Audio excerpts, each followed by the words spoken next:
Welcome to Feeling Asian, a podcast where two Asians talk about their feelings. I'm Youngmi Mayer. And I'm Brian Park. And oh my God, I'm loving this new format, Brian. But also I feel like in the old format, I had time to be stupid in the beginning, but now I'm like, oh, I'm on. I gotta act, fuck it. I gotta say something. So as you know, I'm we all have about it. As you know, we have a new format. Brian shaved his fucking head. This is a fresh new world for Feeling Asian. So listeners, new format. That means that we're cutting the bullshit. We're jumping right into the podcast. But check out our Patreon at patreon.com/feelingasian. You get a lot of goodies there. That's all we'll say. No, shout outs are at the end. Youngmi, I'm down to introduce our guest this week. Of course. I'm so excited. We have so many amazing things to talk about. I'm really excited for this. Listeners, you're in for a fucking treat this week. Your guest is a super, super, super talented singer, songwriter, musician. Listeners, give your ears to Sasami. Wow, you guys brought in the live crowd for me. Thank you. It's what you deserve. It's what you're used to. A huge audience. Exactly. Yeah, no, this is actually way more nerve-wracking. Smaller, intimate, intimacy, heard of it? Terrifying. Public acts of random rage, easy. Intimate acts of honesty, terrifying. For the listeners who like to tune in via YouTube, Sasami is a frontrunner for Strongest Fit on Feeling Asian. Strongest Fit for sure. I think you just won. There's no contest. Thank you. And like dirtiest studio space. I did not tidy up, just putting it all out there.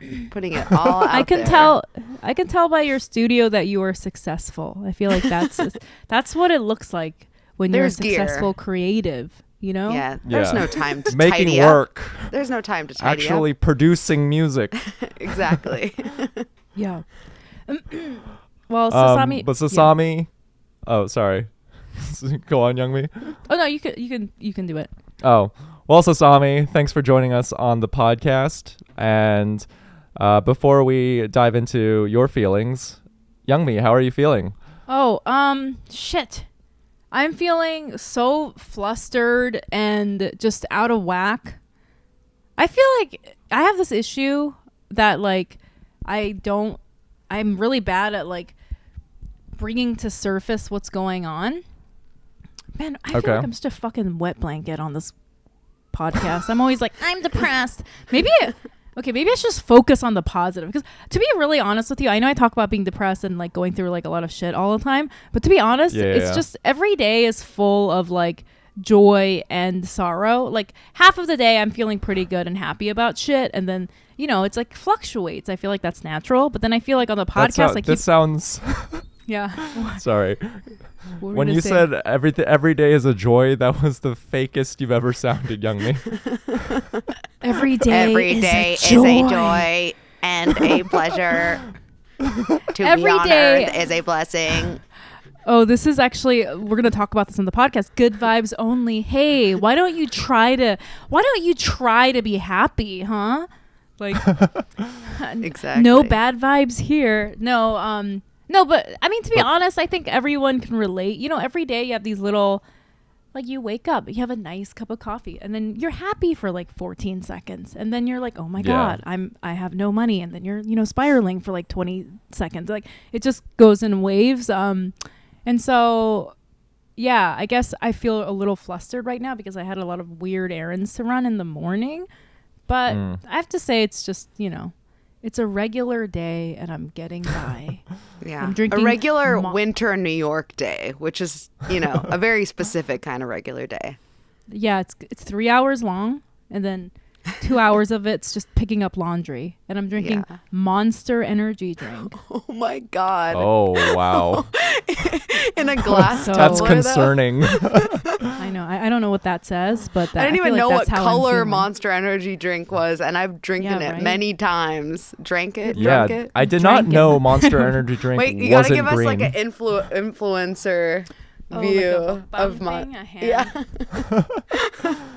I'm doing it for the YouTube. If you're it's literally just like, okay, if you never saw Monster Energy drink and you're just listening, guess what the color is right now before I tell you. What Definitely would your guess have lime been? green, no question. Lime green. Lime yeah. green. Right? It's not. It looks like semen. It's the semen color. It's natural. Oh, It's I was gonna say semen-colored. Pocari sweat, but yeah, semen also works. Also semen colored. There's a big market for semen colored drinks out there. Huge missed opportunity by Monster Energy. Huge. Do the jizz. Youngmi, Yeah. I thought, I'm not gonna lie, I thought something had happened to you today Yeah? because I texted you and then you didn't respond for a few hours, Yeah. which could just be you don't feel like responding to me. But then I saw that you were very quiet on social media. And then that's when I started to think that something had happened to you. You're like, she's dead. She died. There's no way. Because I feel like there are times, Brian, I have to say, I'm going to be really honest. There are times where you like will email me something about work or text me and I'll see it and I'll be like, I don't want to do that right now. And then I forget and then I post on my Instagram stories or I'll tweet and I'll be like, no, Brian probably saw that.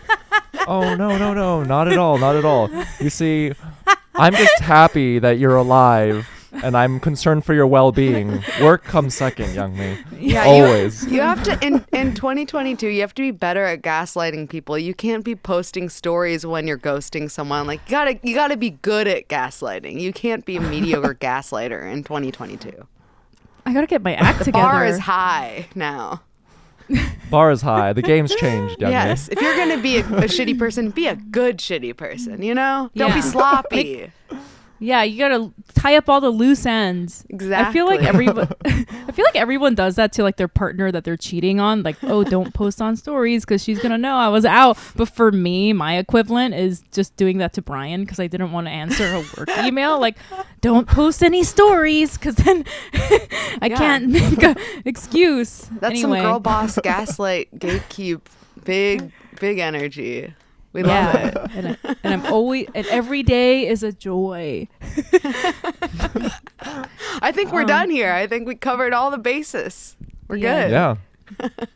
So yeah, that's how I'm feeling. I'm feeling all the emotions plus Monster Energy drink because that qualifies as an emotion. How are you feeling, Brian? I'm feeling like a big himbo because firstly, I shaved my head. Nice. And yeah, and I posted an Instagram story to just like show people that I buzz my head, and I got so many DMs from people asking if I was okay. Yeah. Wow. And I also feel like a himbo because I went rock climbing for the first time on Sunday, and then I went again yesterday. Wow. And right. And I am realizing now, Youngmi, I didn't know if you knew this. Apparently, all the Asian Americans are doing rock climbing. Huh. Rock climbing they is are? the official sport of Asian Americans. Really? Yeah. Really? Confirmed. So many. And Wait, yeah, where? you know Where how- in town are you rock climbing? Yeah, where is I'm this? I'm in Williamsburg. Okay. Yeah. So Yeah, there's a large and- pool of whites. So it's not like you're in an exclusively Asian neighborhood. Just Large to be pool of Exactly. just to get the This data is- Asians are correct. going there. Yeah, it's not like it's Lots of tons of Asians rock not the climbing. neighborhood. Wow. Yeah. And So it's a who safe knows? space This- for us. Good to know. Good to know. Extremely safe space. Okay. Very supportive. And I feel that this buzzed head is just transforming my personality. I'm going to lean into the himbo. This could be a very transient phase that dissipates in 2 weeks. Yeah. But I want to get jacked. Yeah, I love just be, like, yoked, really yoked Asian energy for 2022 is I love is hot. yoked. Yeah. I feel like there's so many yoked Asian men, especially Korean men in LA. It's like Definitely. everywhere Oh, you so go, many. they're just like juiced up. I'm like, what is going on? With But your I feel that guns? the yoked Asian men in LA, Yeah. it's different. It's for like the Instagram. Hmm. But then at rock climbing gym, tons of yoked Asian men, but they don't even have Instagram. That's the true energy we want in 2022. That's sexy. Secret six pack. They're yoked for energy. themselves. Yes. Exactly. They're doing it for themselves. Yeah, they're trying to. Wow. I feel like That's shaved beautiful. head rock climbing Asian is a type of Asian, and Brian has become it overnight, everyone. No, but a big reason why I wanted to shave my head is because I felt like I was I'm just kidding. carrying too lice, dandruff, but I just felt that I hated that I was caring how my hair looked, you know, like in the morning. And so I thought I would be more productive afterwards because I'm like, oh, I don't have to worry about frivolous things like how my hair falls on my face anymore. But instead I just have more time to procrastinate. So we'll see. Hopefully I can get my hours into the gym and this will be a positive change for me. I think it looks great. I think it looks great. Oh, thank you. It doesn't look like Wow. you don't look Free Britney at all. Like it looks chic to me. Oh, wow. I got a lot of Free Britney comments No. in the DMs. How dare they? Don't How use dare our they? Yeah. girl's name in vain. Well, also, Brian, I think you look great because I feel like I've never shaved my head, and it's because I'm scared that my head will be shaped weird. You know what I mean? But your head is shaped nice, so I'm happy thank for you. Thank you. Yeah. So, yeah, you know, yin and yang, Youngmi. You're flustered and I'm feeling positive energy. Big himbo energy. Ew, positivity. Ew. Ew. But yeah, enough about me. Sasami, how are you feeling? I'm good. I'm kind of doing a similar thing. I've been like braiding my hair a lot and like putting bobby pins in and giving it very little room to fall on my face in an unflattering way. You know, I'm into the just like don't give your hair options. Just hold it down. You know, so braids are kind of like that. Can't really have Got a it. bad hair day when you're just braiding it down. Are you wearing Swarovski crystals on top of your Oh, eyebrows? yeah. So I was bleaching my eyebrows for a really long time. And then I finally, like, at the end of this long tour, I was, like, bleaching my eyebrows, like, in hotel rooms and shit. And I was like, I feel like it's probably not good to put bleach on your face so many times a month. And so I just shaved my eyebrows. Nice. Speaking of shaving, that was my Free Britney moment. Just full shave eyebrows.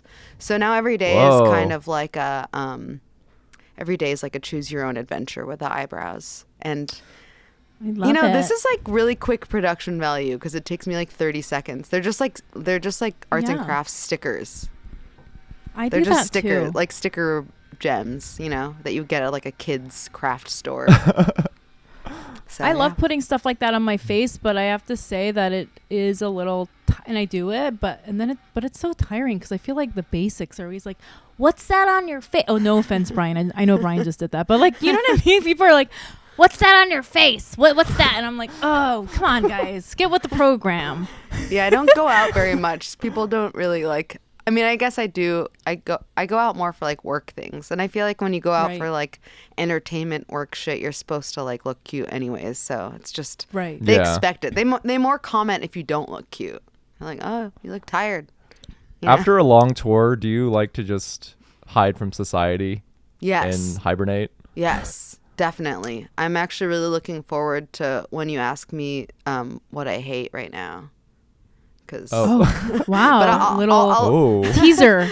not that teaser. I teaser. we love positivity, but I just can't wait for that specific question. No, but I live in LA, you know, it's like a very socially based town. Like if you're going to live in LA, you're here for the people. You're not really here for like proximity to nature or fresh air or fresh produce or I mean I guess compared to New York the produce is better, but you know LA is like kind of a place where everyone has moved to be around other people, so it's kind of Yeah. a funny place to land after tour because actually the last thing I want to do is run into a friend at a coffee shop.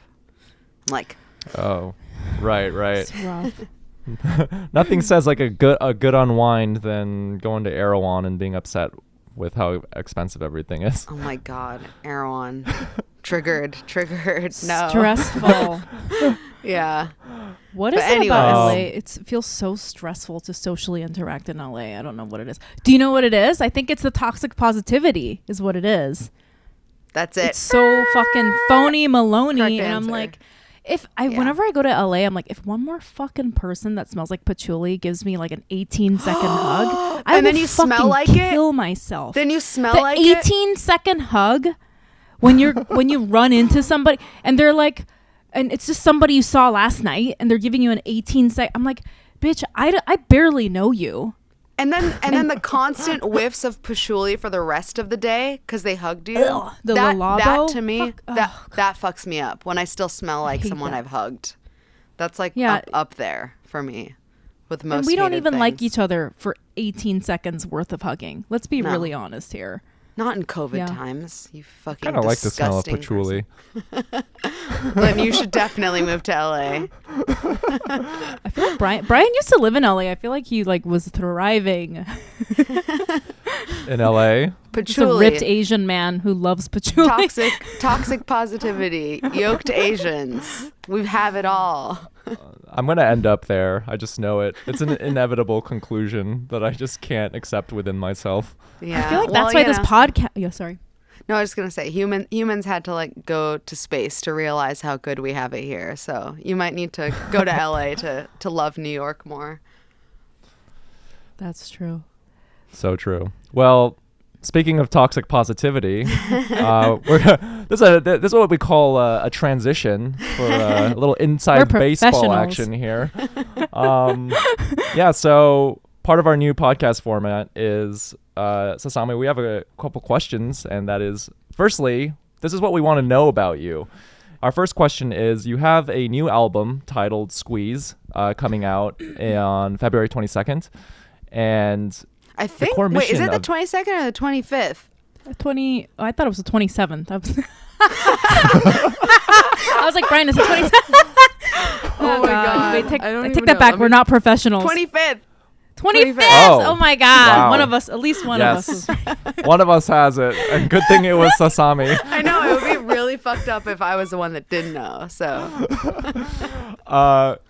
Sorry. You have a new album titled Squeeze coming out on February 25th. And the core mission of it has been described as anti-toxic positivity. Can you expand on this thesis? Yeah. I mean, like, I feel like anyone else who's putting out an album this year, the album was just naturally written and produced and recorded during a global pandemic. Heard of it? So I feel like there's kind of a couple different ways you can go. Is you make an album that is like sweet and tender and bright and positive to balance out how gnarly these past couple years have been, one that's just really depressing and sad and in your feelings, and one that's like just raging and like is going more into the deep dark feelings, as opposed to trying to like sweep and vacuum, is more like rolling around in the muck and mire. And so mine is kind of door C, door 3, muck and mire energy, you know. So that's where I am at, kind of. I just wanted to make an album for people that don't want to lay in bed and cry all day, and also don't want to go for a hike in LA, but more just want to like throw elbows in their living room or with like dirty laundry on the floor kind of vibe. I'm so excited about this topic. Okay, so Brian knows this about me. One of the things that I hate the most is toxic positivity. And in case if someone's listening who's not like familiar with the term, this is what we're talking about isn't positivity or trying to be, trying to look on the bright side or trying to like be strong in times of hardship and be positive. That's not what we're talking about. Toxic positivity to me, I swear to God, I consider it fascism. It's like this, I know it's getting real. I'm going to be like fascism, white supremacy. We're going there, guys. It's like this idea that, a lot of yoga people that are white do this. You go to the yoga retreat and they're like, good vibes only. Don't fucking bring the vibe down. And like on the surface, it seems like a nice positive thing. Like, hey, let's all like think positive thoughts. But like, if you really dive into it, it's emotional control. What they're saying is, it's like, this is why I think it's like fascism. It's like North Korea. Like, don't be upset in front of our dear leader. Don't be sad, even though you're starving. Always smile. And that's dangerous. And I feel like, well, I know that that's like not really what you were talking about, but I feel like touching on what you were talking about, I was like, wait, like what Sasami was talking about. This is how I read that. I think a lot of women and people that are socialized female are only made to turn every emotion into that soft, sweet, kind of sadness, or, like this, oh, things are bad, but I'm going to try to make it better, instead of being allowed the space to just be like, I'm fucking angry and this fucking sucks, which is an emotion that everyone should be allowed to access, like even if you are a woman, like you definitely have rights to rage, right? Mm-hmm. Yeah. And without being called like whiny or hysterical or toxic. I feel like that is something that happens. Like you just like go into your negativity and rage, and people are just like, oh, she's so toxic. It's like, yeah, it's sorry. So yeah. I didn't create all the badness in the world. I'm just like a filter that has all the badness in my mesh, Yeah. I think it's just, for me, I just think that if like, because I think a lot of people are confused by the conversation surrounding toxic positivity and why people don't like it. And they're like, why is it bad to always be in a good mood or whatever? It's totally fine. I think the issue that I have with it is allowance for people to feel whatever they're actually feeling, making room for that, and allowing them to feel things without placing your judgment on it. Yeah.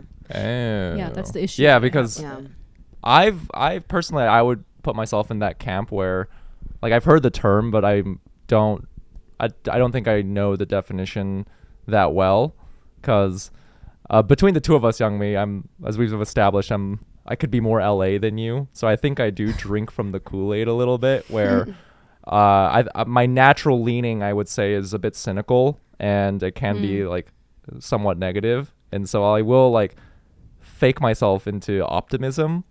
Like, does that?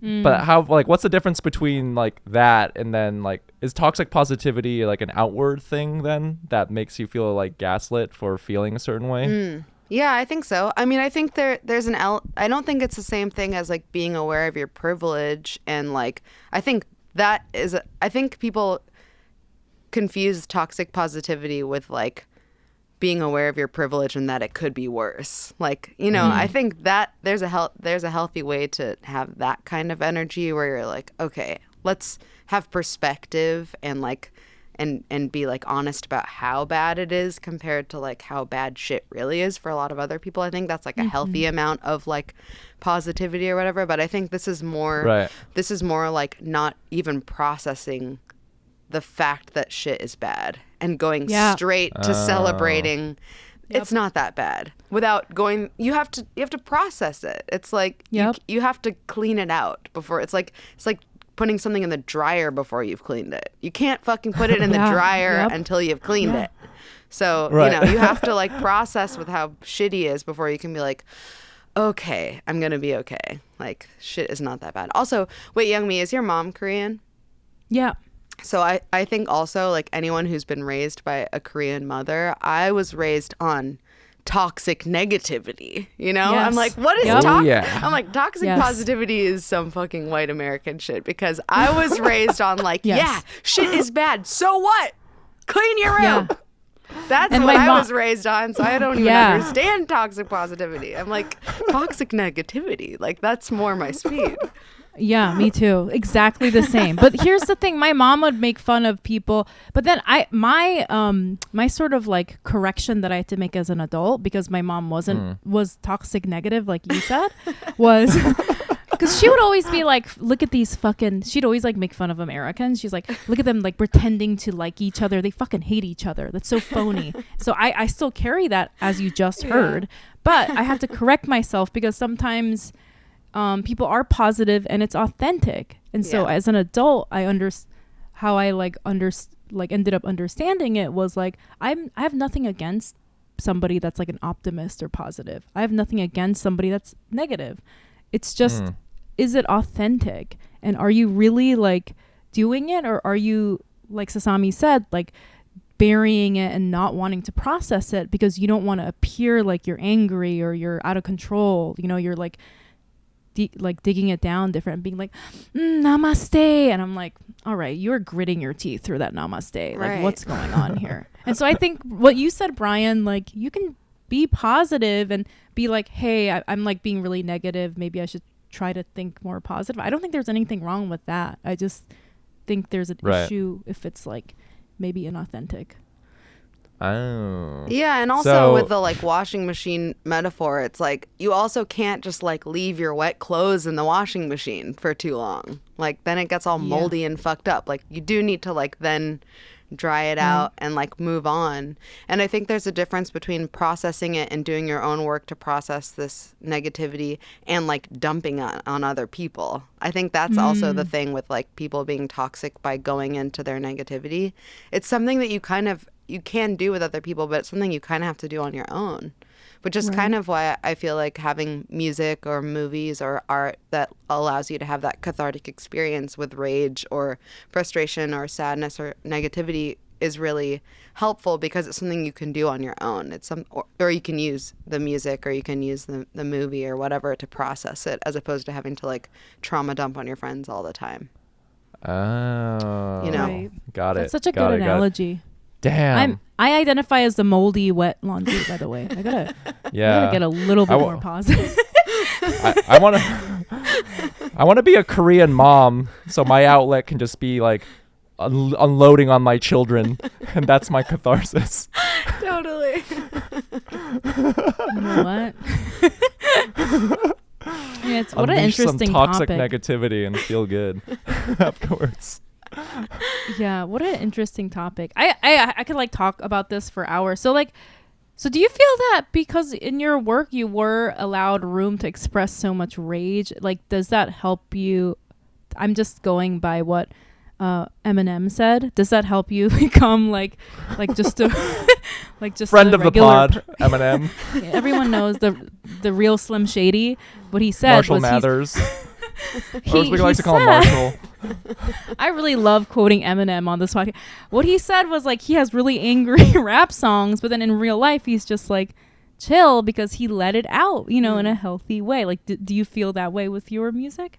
Yeah, definitely. Especially when I'm touring, because I feel like my first album is way different than the album that I'm putting out now, which is like way more going into my like sad feelings and like, you know, kind of more isolated, sad, kind of longing, pining, that kind of emotional landscape. And so when I was touring that album, I felt really like, oh, I don't want to like be in you know, I don't want to be like in that space anymore. I would rather be like in a kind of heavier space. And so like touring and being able to play these songs live definitely helps me like process so much of my anger and frustration, so that I'm just like I'm like a lint ball by the end. I've got it all out, you know?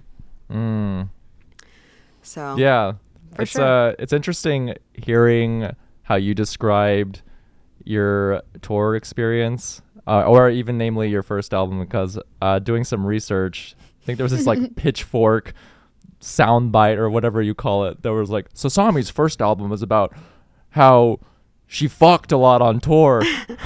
Nice. Yeah. Well, it turns out having sex is usually sad. Having sex with a lot of people usually makes you sad. Because if you know, see? If it was good, there probably is that would just toxic be one. positivity right there? Pitchfork's hiding the sad shit. Exactly. Pitchfork is toxic. Oh, you heard it here first. Yeah, definitely not first or last. Yeah, having sex with a lot of people is sad. I feel like when I'm single and I'm like sleeping around a lot, it's like all these emotions at once, but it's like it's not just like great all the time, you know? It's like very volatile. Yeah, my Marshall Mathers is definitely more like Carrie Bradshaw, you know, Sex in the City. Like she really tells it how it is, you know? Just because you're out there being Samantha, fucking a lot of people, doesn't mean that you have the endurance that Samantha has. Not all of us have Samantha energy, you know? I was cosplaying as Samantha while being way more of a kind of simpy Carrie energy. So it was rough out there for me. Yeah. And then, and just like that, your romantic interest dies on a Peloton. Exactly. Spoiler alert. Oh, man. And Brian said, and just like that. Best show on television right now. Brian loves that. Do you like the reboot? I haven't seen it. I'm rewatching the old ones. I already know. Sorry. No. Okay. You are not the first person to spoil that. And also, I did not expect that to be good, so it doesn't matter. But it's so bad. But in a good way. I mean, the OG seasons are like so good. They're very problematic. Yes, they're outdated, but solid gold. I think they're amazing. I'll go on the record saying Sex and the City is art. Real art. They're extremely watchable, and that's what TV should be. So I'm on board with you. Right. Anyway, the only 3 art forms we respect on this podcast are Sasami's music, Marshall Mathers, the real Slim Shady, OG Sex and the City. Yeah, problematic era. I mean, like Sex and the City walked so that like Broad City could run, like these like more, for sure. Or like Chewing Gum, or like these other shows where women are being like extremely raunchy, and we love it. You know, there had to be like Tits Out Sam in the 90s or whatever for that to exist. So I know. Pouring out for a true legend, Samantha. Truly. Leaving on top. That's how we all want to go. Leaving on top, watching the whole thing go down in flames without her. A true queen. She said, fuck toxic positivity. I'm going to say, fuck all of you bitches. I'm out. Totally. Wait, have you guys seen the YouTube video of Kim Cattrall scatting, though? No. I'm not going to look at that. I don't want it to ruin my vision of her.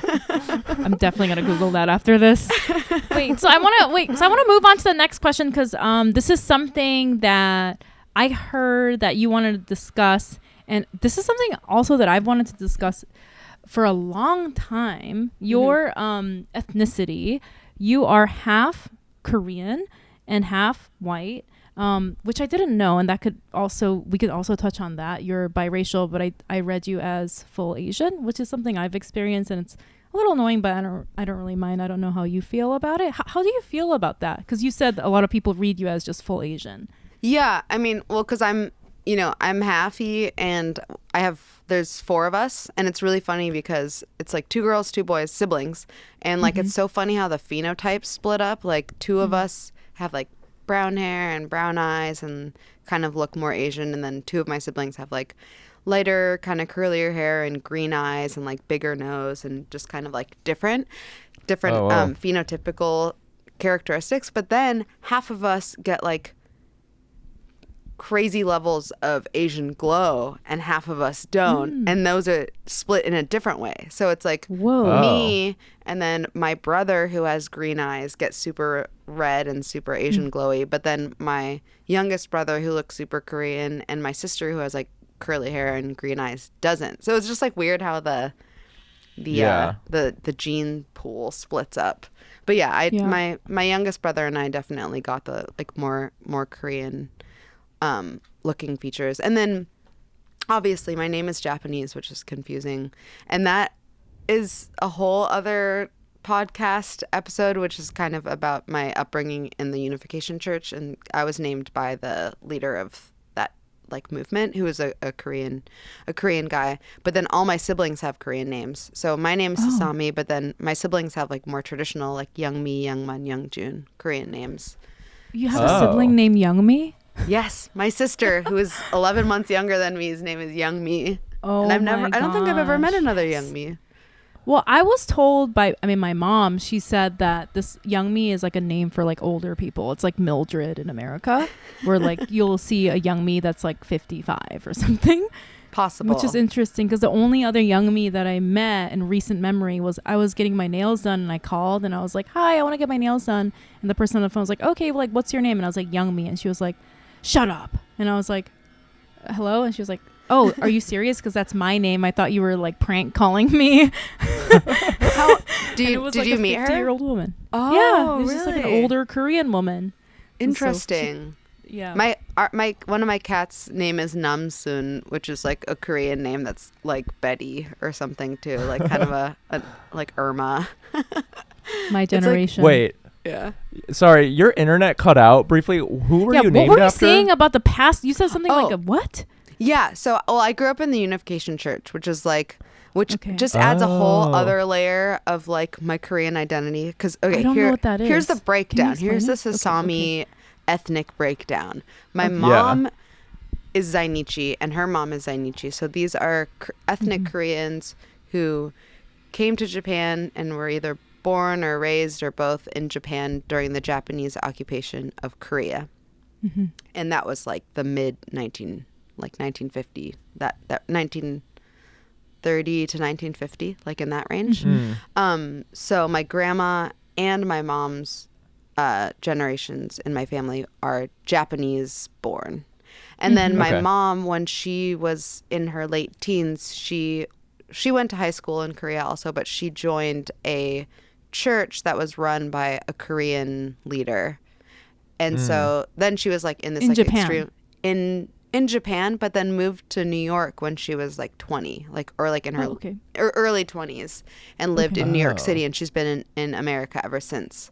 So she's like very culturally Korean and Japanese and American. And then obviously she's married to my dad, who's white and American. And she's been in America longer than any of the other countries. So she's very like culturally mixed up. And growing up, I just never knew like what was Korean or what was Japanese. Like it was all just kind of the same. It was just But I like not how white. Still at her core, she's a toxic Korean mom. She never dropped the toxic Korean. That's the toxic negativity. You could never state. take that out of the you could take the Korean out of Korea, but you could never get the toxic negativity out.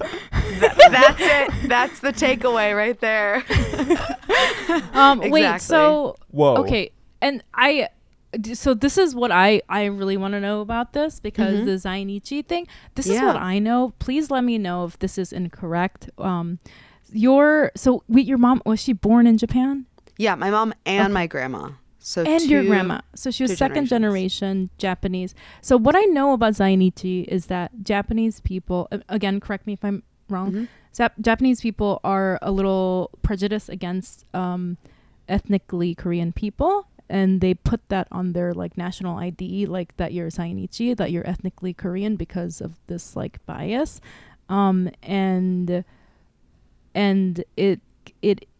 it's like some sort. I've heard or seen some sort of discourse where a lot of Korean people will be like, that's, it's like sort of harmful that they keep marking them as different than Japanese, even, like your mom, who's second generation. Is that accurate, or what? Can you give us like maybe your sort of explanation of that situation? Yeah. Well, okay.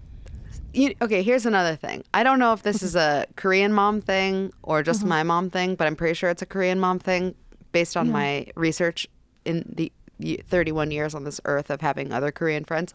But my mom also just lies a lot, or like says things that are like superstitious, or like things that are true that you're like, when you get older, you're like, that's not actually true, like I was just having dinner with Michelle Zahner last night, and we were talking about this kind of thing, and she was saying like, I don't know if your mom ever had this thing where like if you go to sleep with the window open or something, like your lip will curl up or something, or she had one where it was like, that's a no. Her mom said if she showed her belly button that it would like cave in or shrivel up or something, so she always had to go, like just shit like that. I don't know. I think that's a Korean mom thing to just like be like, this is a thing, and it's like actually just them 100% just manipulating 100%. Actually, but with like science or whatever.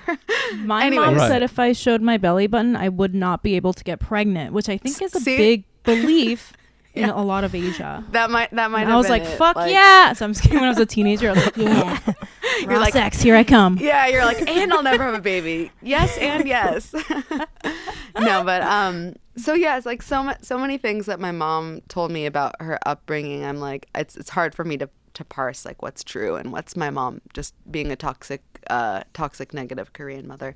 But she was always talking about growing up Korean in Japan, that she was like bullied as a kid, and like she had to go by a Japanese name because, you know, Koreans were considered like second-class citizens in Japan. And basically Zainichi people were this diaspora of people who were like not really claimed by Korea or Japan.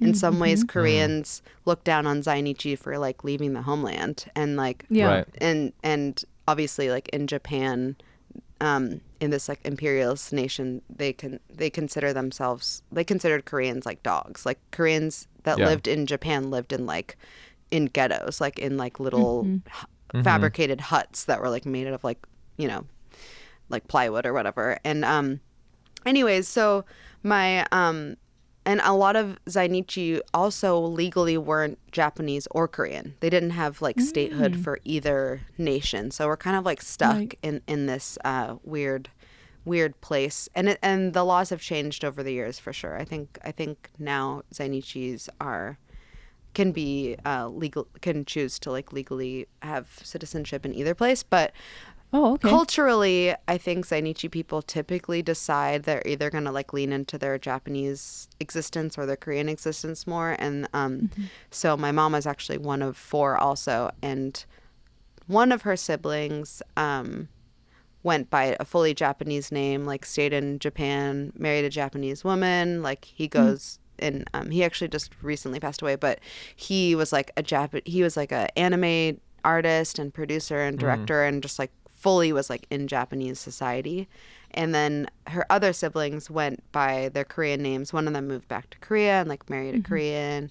And then so it's just kind of like, I think at this point of history, Zainichi people are kind of have more freedom to choose like which identity they want to lean into more. And I think with like K-pop and K-drama and all these like Korean like cinema like directors kind of coming to the forefront of culture now, I think Korean culture is also being celebrated. And I think with that, there's kind of more acceptance of Koreans in Japan for sure. Right. But yeah, I think that like, I think I didn't really understand this animosity between Japanese and Korean people growing up as much. And like I said, like I just wanted Lunchables, and I didn't really care about Asian culture, to be honest. So growing up, I was just like, that's just Asian culture, not like Japanese or Korean. And like growing up now and like doing a lot more research on the occupation of Korea and just, you know, like my family history, I'm starting to kind of understand the historical landscape a lot better. Like that just reminded me that the CEO of SoftBank, Masayoshi's son, he's a third generation Zainichi Korean, and he became like a naturalized Japanese citizen in 1990, and he's, I think, probably the richest man in Japan. Oh yeah, my mom claims him hardcore. My mom's like always talking about him. Oh, Masayoshi's son? Yeah. My mom and BTS. Those are like her 2 stands. Her 2 stands. Her Marshall Mathers and Samantha are Masayoshi's son and BTS. Yes, truly. Wait, I know you mentioned this is going to be this should be a whole nother podcast episode, which I'm down to do, but were you raised in the Unification Church?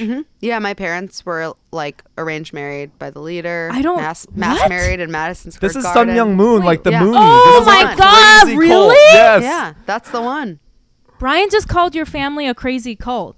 That's fine. Well, I know, but I know about this. This is the crazy cult. That's a direct quote from the internet. It's not his personal. Wait, what? Assessment. Oh my God, we have to know about this. So this is so nuts. We did not know this.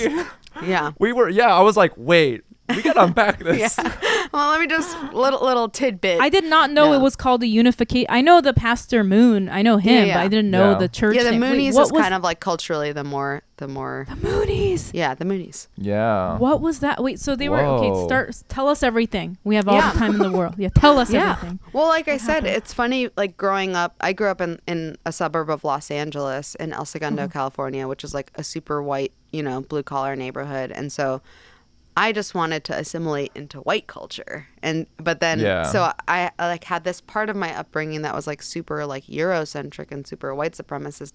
But then I was also like in this church that was extremely Korean supremacist, where like white people were like looked down upon. So it was kind of like this funny, like when I'm at church, like being Korean's cool. When I'm in El Segundo, being Korean is weird. So I kind of had this like weird upbringing where both cultures were like at the forefront of my existence. Yeah. And how, like, what your parents got arranged? That's like something that happens that I didn't even know that happened. Like, how did that all work? Just like finger pointing, I'm pretty sure. Like Pastor Moon? Yeah. It's like you two, like that? Yeah, and I think like a big part of the movement was like if people from different races get married, and this is like a weird, a pretty like out there belief, but especially in the 70s and 80s, like when most of the people were getting matched. But the thought was like if people from different ethnicities and cultures were to marry each other and have kids, like it would like bring world peace, because there would be like, which is like, that's not how it works, but it's, one way of looking at it is that like a grandparent couldn't hate their grandchild. So if like different people from different places had kids together, then everyone would break down these barriers of like race. So they promoted that in these arranged marriages. Yeah, like but then also, pairings. but then Sung Myung Moon like literally matched all of his Korean kids to other full Koreans, like no half-bloods, He's like, not for us. You guys go crazy. You go crazy. So, it was like a very Korean supremacist church in that way. And we had to like, I went to Korean school every Sunday, and we like we like said prayers and pledge in Korean. So like, I had this, and there was a lot of principles of like respecting adults and like, kind of more of those Eastern values were like very big in my church existence. How long was your family involved in that, or are they still involved in it? I mean, I feel like it's kind of like a lot of those early 70s like kind of hippie era cults or movements where they kind of died off when the cult leader passed away, and there's like kind of a power vacuum with the kids that fight over it. And I think that's kind of what happened with this movement. There definitely are people that still believe deeply in the principles of it and are still really committed to the spiritual element of it, but I think the like infrastructural establishment of the movement has kind of died down a lot. So like for example, the technical correct practice would be like then the second generation, which is me, like my generation, were to like get arranged married to each other, and like everyone would be like married to people that are in the church, and then eventually the whole world is a part of it. Were your parents ever like wanting that or expecting that from you? Of course. Yeah. Oh, so really? that was kind of like a hard trailblazing thing for me to be like the first of 4 fuck ups, so that I ran so that my siblings could fuck mudbloods. Wow. Or I walked so they could run. So Sorry, go on, Youngmi. No, I'm at a loss for words. I have so many things that I want to ask, but I'm like, they're all like, I was just gonna point out how we've had a lot of guests on this podcast, and it seems that a common through line amongst all of them is the Asian American existence is like a state of in-betweenness in America, and I feel that your upbringing and like story is that, but on steroids. Because you're like you just described, like you were in this essentially like Korean supremacist cult, but then also like going to school in LA, like hanging out with friends, Totally. Yeah. Wow. And then your mom is Korean, but she's from Japan. And what I wanted to know was because like for me, I always try to psychoanalyze people because I'm really bad at it. For some reason, I think I feel like that it sort of makes sense. It sort of makes sense for me that your mom is Zainichi, and that must have been like confusing for her identity wise as well. And it kind of makes sense that I think she fell into this organization that's like Korea and like found a place to belong. Well, it was very anti-communist too. In the 70s and 80s, they really used a lot of anti-communist rhetoric to kind of and your mom pull was a lot like of people capitalism. Yeah, exactly. Yeah. Definitely. I mean, Koreans post-occupation were like very, very pro-capitalism. I mean, Korea. That's the other thing. I still are. I feel To like this day. understanding like the Japanese occupation of Korea, and also like growing up, since we were born, and like our generation, millennials have been born and grown up, like Korea is like kind of coming up as more of like a first world country, and like more of like at the forefront of like media and culture and technology and all that. But it's new fucking money. Like, it's new money. Yeah. Korean money isn't old money. So that's why everyone's like, designer bags, fancy cars, whatever. Balenciaga toothpaste. Yes, exactly. Because it's new money. It's like the Beverly Hillbillies energy, you know, where you're like, you're so like, what we've established is Koreans toxic negativity, Beverly Hillbillies, nouveau riche, embarrassing with their Balenciaga. We're really, you know, doing a good for Korea today. Well, if you love, I definitely feel that. I still want it all. If you really love something, you shit on it happily, you know. That's because true. You at know the end exactly. Of the day, yeah, you still love it. But that's why I feel like that's why Koreans are so funny though, because they're so like. They're so embarrassing. I say this very lovingly. They're so embarrassing, you know? Totally. Like, once I went to Korea for work, so they let me stay at like the Park Hyatt, like the fancy one in Gangnam. And I was like, wow. And like all the Koreans there were so embarrassing. It was just like, look at me. I'm not going to, you know what? Just edit this out. I'm taking it too far. But you know what I mean? Youngmi's coming in hot with this hating ass energy. Guess what? Out of Surprise! nowhere. I hate Korea. Just kidding. I'm feeling joy every moment. No, I mean, we had to endure Korean moms calling us fat our whole upbringing. So, you know, we got to get our due now. No, yeah, but I just think it's just been really eye-opening for me to like understand the historical context of Korea's position in the West and in the East, like just understanding how the new money thing works, and also like why BTS is like truly my mom is obsessed with BTS. Like, she knows every single member, how old they are, what their whole like career trajectory was before they joined the band, like which one's the sensitive ones, which one's the dancer, like just knows everything. And there's like this serious sense of pride for Koreans, because they're like we used to be shit on like Japan's shoe, and now we're like we have like the most famous band and like Samsung and blah blah blah. Like there's like a lot of nationalistic pride for Korea because it's like this new kid on the block. And I think understanding the history makes me understand the energy of like the like super materialistic kind of part of Korean culture, which which was always like kind of funny and endearing, but is like more endearing when you think about it in like a Beverly Hillbillies kind of way. Right. Does your mom do the toxic comparison thing, especially since you're also a musician, where she's like, oh no, have you ever thought about incorporating dance choreography like BTS does to your act? Definitely. Oh my god, my mom will like really shamelessly be like, you know, I think that you're a really good songwriter, but you should probably have like cuter, younger, like better dancers that like sing the songs for you. Oh my god. You know, and it like comes from a place of not trying to be rude, but trying to like genuinely help you. Like let me just give you my real opinion. Like, she's toxically negative for the win. God. But speaking of coming from a place of love, let's dive into the second act of our podcast. The format. So the new format. Sasami, what are you loving right now? Honestly, I'm loving being Zainichi. Like, just to keep going on this topic. Let's just like keep going on this. Let's do it. I think this is like a very like 2022 millennial in their 30s energy, like going deep in your family history and like trying to understand where your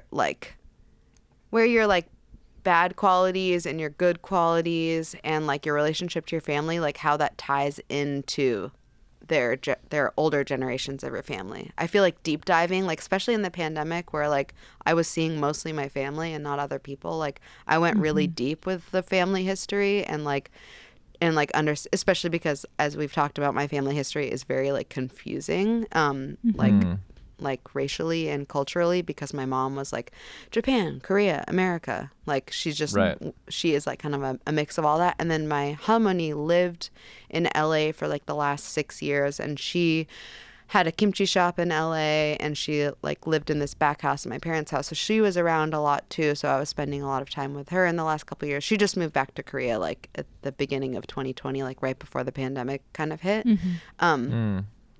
But yeah, and so like kind of as I was working on this album, I was like getting really into Japanese and Korean art too, and like kind of understanding. I mean, I think that a lot of being an artist during also the like racial uprisings that were happening in America and like the protests and everything was also understanding like how to connect to like your honest cultural identity and not and just like understanding appropriation more. And so I think like understanding like how appropriation plays such a big part in like music and culture made me want to dive even deeper into my own culture. And so as I was making this album, I was like, okay, this is definitely going to be an album where I'm really like focused on my family and my family's culture and everything. So it all just kind of like tied together at the same time. I love that. I like the anti-toxic positivity, the like Japanese and Korean like culture and art inspiration, like, so it all kind of happened at the same time. So I'm loving it. Yeah.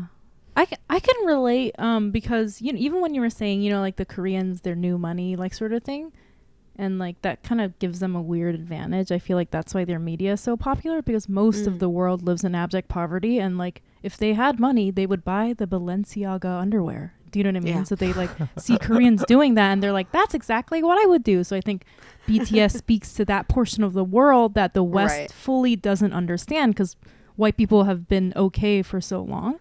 Right. But I was totally that, white like, people are more like, let's do like agriculture. Let's like do cute like farm physical labor, and Koreans are like, fuck no, I'm going to the spa in my Balenciaga underwear. Yeah. Like these White hands people, will never I feel have like, calluses again. Never.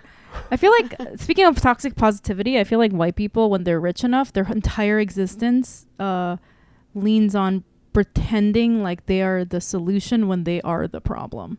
Yeah. You know what I mean? Like the organic Definitely. food people, the like goop, the like yoga people. And I'm like, bitch, that's fine that you have an organic raspberry farm, but your dad is the owner of Exxon. Like, what the fuck? You know, like your wealth is based on the fact that the earth is dying. Like, you did it. Now they're like, no, I'm vegan, you know, like it's just like I compost, so it's like fine that my grandma had slaves. Like, no, that's fine. That's not how it works. Compost. No, you're the reason. And then they're all like, oh wow, look at Asians. I guess they're buying Balenciaga. Well, you could have sent that money to starving children. Shut the fuck up, okay? The children are there because of you. Anyway, so but I was gonna say I relate the big arc of my family history with my own personal, because that's like I see similarities in how the nation or like the people of Korea act and how I act, you know what I mean? Because I like also like, you know, I grew up negative and poor, and now that's like it's my secret hand, because that's like that's why I feel like I can relate to people, and that's my appeal to other people. Yes. You know? Yeah. It's your roots. Yeah. And I see that parallel. I feel like because hear me out on this. I'm going to process this out loud in real time. I feel like with your family, you take the negative aspects, but then also you get to go really deep with the positive aspects or anything good that you get from it. So with my family, with my mom's background, I'm like, okay, I was like told that I was fat and also had to finish all the food on my plate. So I had to deal with that Korean baggage from my mom. Yeah. Right. But she was bullied by Japanese people, so I can now appropriate Japanese art, you know? So that's kind of where I am like, okay, so you know, you have to like leverage everything that you can out here the best that you can. So I'm fully behind that.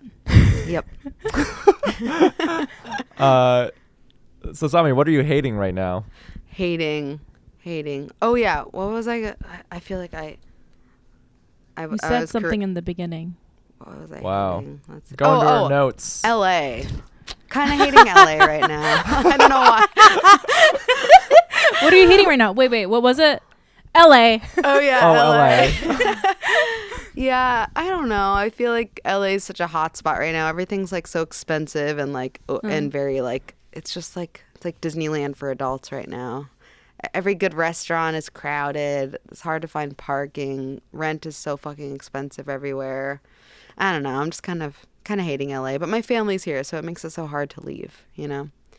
But it's like not only is there toxic positivity, it's also like sunny all day, every day. So it's like the physical manifestation of toxic positivity is also there.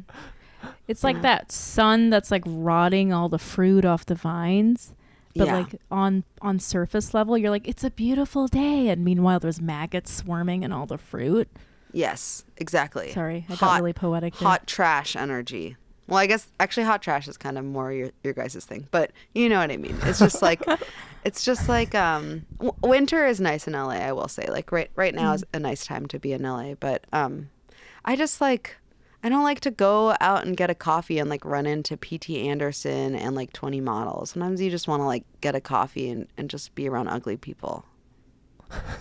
You know, I feel like that's why so I much to find the ask? suburbs so relaxing. You know, do you ever go to? Obviously, you just came off yeah. tour. You know, when you're like in like who the hell knows wherever, and you're like, Yeah. I'm gonna go to the Walmart. Oh, this is so Fuck nice. yes, I go to the Ralphs in Alhambra all yeah. the time. Yeah. At like midnight, just strolling the aisles, looking LA for answers. seems like a horrible place filled with people like ourselves, Youngmi, where we just name dropped our friend Marshall by first name.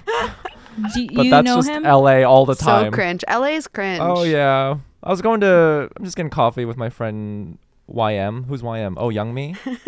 Youngmi Mayer? Stop. I was in LA. Oh, do you want to hear? Okay, one funny story before we move on. I was in LA like, I think it was like, I don't know, a month or so ago, and I on 2 separate occasions overheard somebody on the phone talking about their TikTok like plan of action to become famous on TikTok, and I was like, does anyone have like hard drugs? Like I just need Respect. to not. Yeah. Yeah. I was People like, are I "They're gotta very- respect the strategy and operations. People are Yeah, they're outwardly strategizing. Huh? Yes. People are shamelessly cringe out here. Cringe, Dude. like LA is like a Yeah. cringe neutral place where like cringe is like Cringe flies free. Yeah, exactly. Oh, it's terrible. It's bad. But I I gotta mean, yeah. but I also like Cringe obviously neutral. growing up here and just being in a place that's so culturally diverse, like it's hard to like want to move somewhere else too. Like the places that are in nature are just so devoid of any culture that I don't know if I could hang with that either. You know, like Maine and Vermont or something. They're so beautiful and nice, Right. but then it's like I know what you the mean. only sushi Yeah. they have is like grocery store sushi. Like I don't know. Yep. I don't know about that I life know that either. struggle.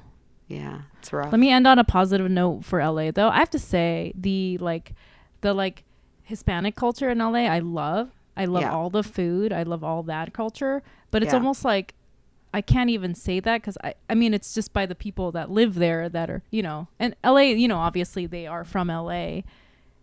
Like the cultural stuff is amazing, but I think that's I what just I'm wanna saying. point out It's that- like yeah.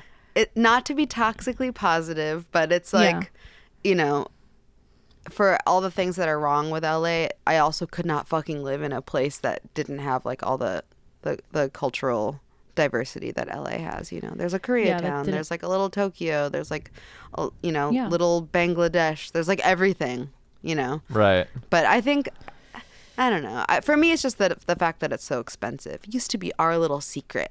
Now it's everyone's little secret. I don't like that.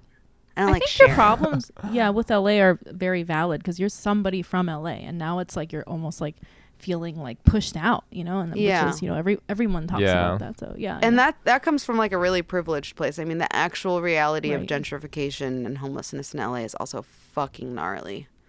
And so I think that's part of it too. Like for growing up and being really like disgusted by how the tech movement in San Francisco was causing all this homelessness and gentrification, and then it kind of being so real in LA right now also is kind of just disturbing.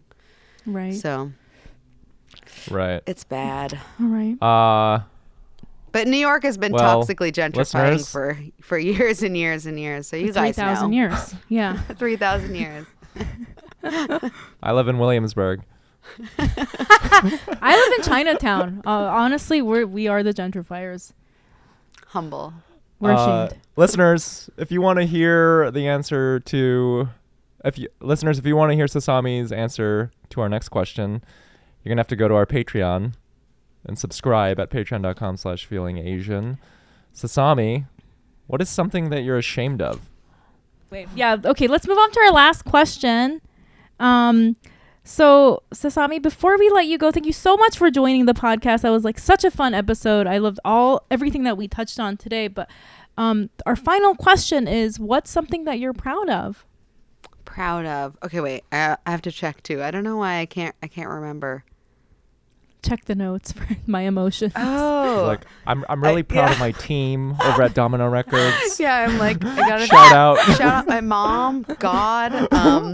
No, I think I'm honestly like pretty. This is also like so fucking LA. God, I'm so LA. I'm ashamed of being from LA. I'm ashamed of living in LA. That's what I'm ashamed of. No, I feel like I'm proud of myself for like kind of slowing down a little bit. I feel like and like maybe being a little bit less harsh on myself lately. I feel like okay, when you grow up in a house. Oh my God, your dog is so fucking cute. Sorry, I don't know why she's doing this. Painfully cute. She's like kissing you. Aww. I don't know why she's doing this. She's licking my face, but you can't see. Wait, what were you saying? If you grow up in a Oh yeah, so like when you grow up in a house where your mom is like fat shaming you while also like feeding you so much food that's like high in salt and fat and sugar and making you eat it all, like that weird dichotomy. When you grow up like that, you just grow up with like an automatic complex where you're basically just never good enough in any sort of way, and have shame for like the opposite thing. So you're basically just like you're bred to be like a shameful person. And I feel like growing up, I studied classical music, which was a very like Korean approved activity and a very like Korean approved college major. But then I obviously transitioned into being a rock musician, which is like very different. And so I feel like I had to prove myself by like just working super fucking hard and like being the best that I could be, and like like very hustle culture-y. And I feel like lately I've been kind of slowing down and focusing more on like being healthy and, you know, being less toxic, but in a way where I'm like doing the whole laundry cycle, you know, not skipping any of the steps. And I feel like, I don't know, I just feel like it's like weirdly hard to do that. And I feel like how, you know how we're like shitting on wellness because it's like so easy and funny to do. Yeah. But also like it's good to be well, you know? So that's where I'm at right now. I'm proud of myself for finding a good balance of like wellness, but for the right reasons. And still being able to like take the piss out of it when need be.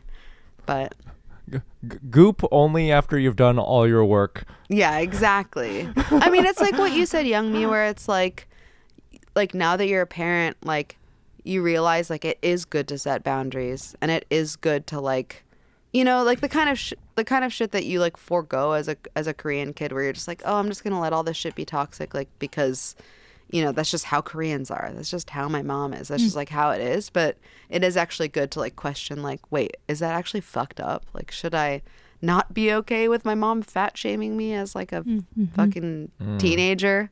Like, that's actually not okay. And so trying to like find the balance of like being like accepting your family and accepting your culture for all the like toxic elements, while also like being like a good goop bitch and like, you know, airing the yoni or whatever, sunning the proverbial perineum. Yeah, I can definitely relate. I feel like that's like a really big feat, and I think that's very worth being proud of, because I think about when I was younger and I was caught in this pattern of thought that I still see people that are my age and older caught in. Mm-hmm. And I look back and I'm like, that is like amazing that I was able to break out of that. Do you know what I mean? Whether it's people that are caught in toxic negativity or toxic positivity and are unable to see that it's actually passive aggression and not actual positivity, like people that are caught in those sort of, and obviously I've a ways to go in order to like sort of more better become, who I really feel is authentic or a better version of myself. But I do look back and I'm like, wow, it's amazing that I like did process out of that. And I feel like, so I relate to you on that level. Finding the balance with like kind of accepting shit that you can't really change, and that is like a part of you. Like if you're raised by that kind of way of thinking, like it just is a part of you. It's like part of your for sure fabric. Right. So like you also don't want to like abandon it. No, yeah. I I identify as the wet moldy laundry, and that's never gonna go away.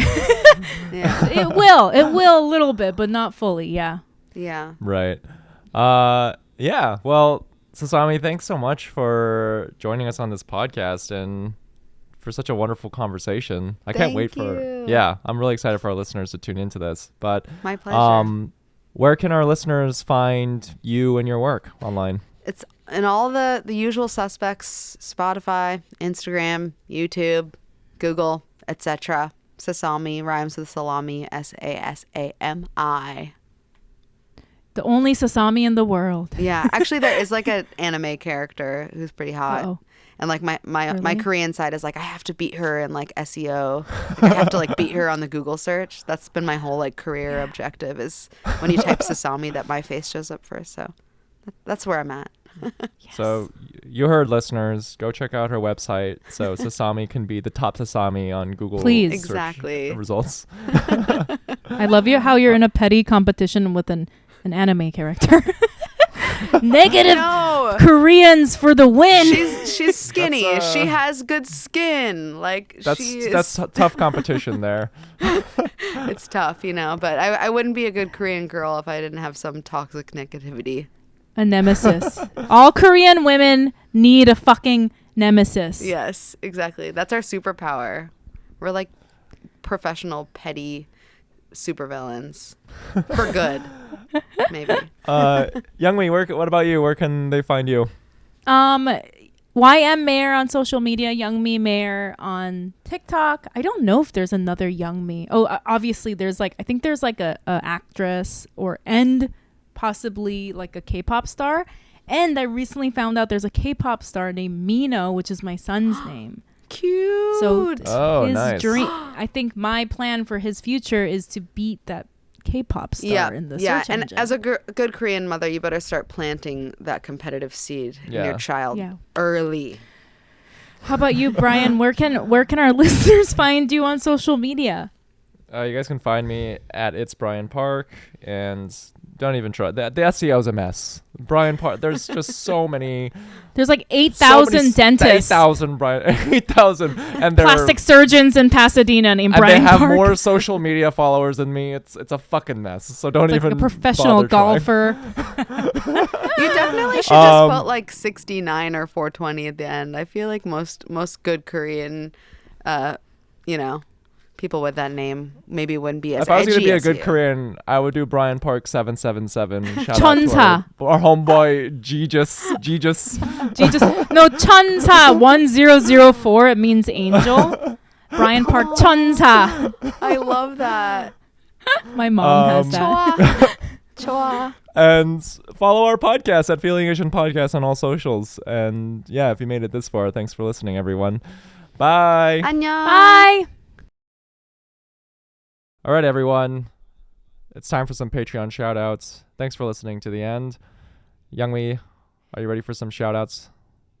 Yeah, thank you so much for subscribing to our Patreon. We love you so much. Don't forget to come to our Zoom happy hour. This one for this month passed already, but we'll see you in February. Tell us our first shout-out of the week. Brian, who is it? Shout-out goes out to Lisa Wen. Lisa. Okay, I'm getting like I think that Lisa is a name that belongs like from an era like the 80s. Mm-hmm. The hairspray crusty bangs. Okay. I see this person with big hair. Love it. Lisa, thank you for supporting the podcast. Next shout out goes out to Kevin Shea or Sia I think it's Taiwanese. Kevin Shea, Kevin Sia. Kevin, you go to the club a lot and you always get a table. And shouts out to you for keeping alive the tradition of bottle service, the nightlife, baby. Yes. Yeah. Keeping them in business. Woo! Next shout out goes out to Millie Chan. Millie, your name might sound like you crochet sweaters in your free time, but no, you are a professional roller derby bad ass biatch. Oh, wow. I think that's been the most accurate shout out I know, in right? the history of Patreon. There's no way shout-outs. that's not true. There's no way that's not true. Shout out goes out to Steve Huang. Steve, you live in San Francisco. You work for Google. You drive a Tesla. You rock a Patagonia You own a vest. house. A $15 million house. But the most important thing is you are loved. So thank you for spreading the love. And our last shout out for this episode goes out to Alicia Choi. Alicia, you know, we all know you were voted valedictorian of your class, but good on you for keeping popular all throughout your adult life and successful. How do you do it? How do you have it all, Alicia? How? Teach us your ways. Thank you so much for donating to our Patreon. And We thank love you you. again, everyone, for supporting the podcast. And if you're interested, check out our Patreon. Thanks, everyone.